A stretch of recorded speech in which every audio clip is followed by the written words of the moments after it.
If you're thinking, this warbler is very streaky, but where the streaking is matters more than the streaking itself. Some warblers are lightly streaked, some are heavily streaked, some are only streaked as adults, and some streak in places that instantly give them away. Today we're focusing on streaking and striation. First up, we have the necklace and chest streaking. And of course, the first warbler that probably comes to mind is the Canada warbler. That classic dark necklace, technically streaking, and one of the cleanest examples. Then we have the Magnolia warbler, heavy black streaks across a bright yellow chest, bold and unmistakable. Then we have the Cape May, thin, sharp streaks across the chest paired with a fine bill. And then of course, who doesn't love the Blackburnian warbler?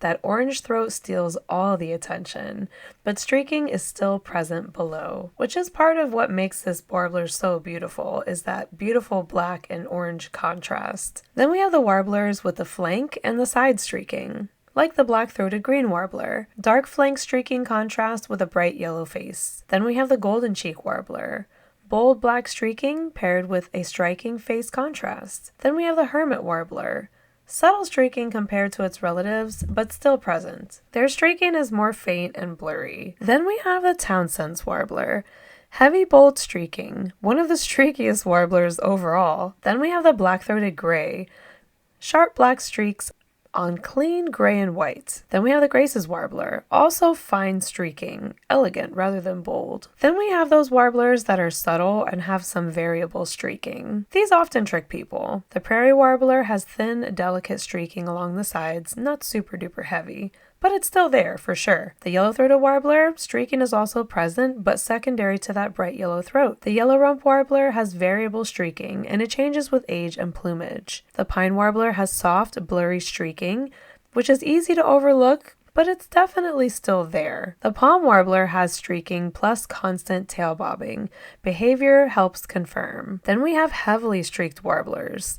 These mean business when it comes to streaking and striating. Blackpoll warblers, heavily streaked, paired with wing bars, often confused with the bay-breasted and fall. Cerulean warblers have light streaking up against pale blue, subtle but important. Kirtland's warblers have distinct streaking on large areas of their chest and body. Very specific look. And then we have a warbler that's sometimes streaked and sometimes not streaked, the yellow warbler.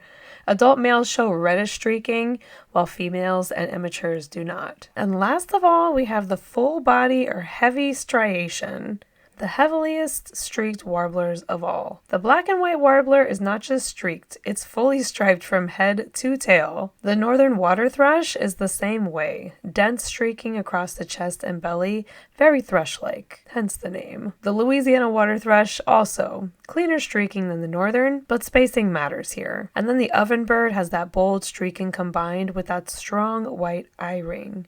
Classic ground warbler. And here's the rule that changes everything. Streaking is about location, density, and context, not just presence. So once you stop treating all streaking as the same, these birds start to separate fast. If this is helping, the rest of this series builds exactly like this.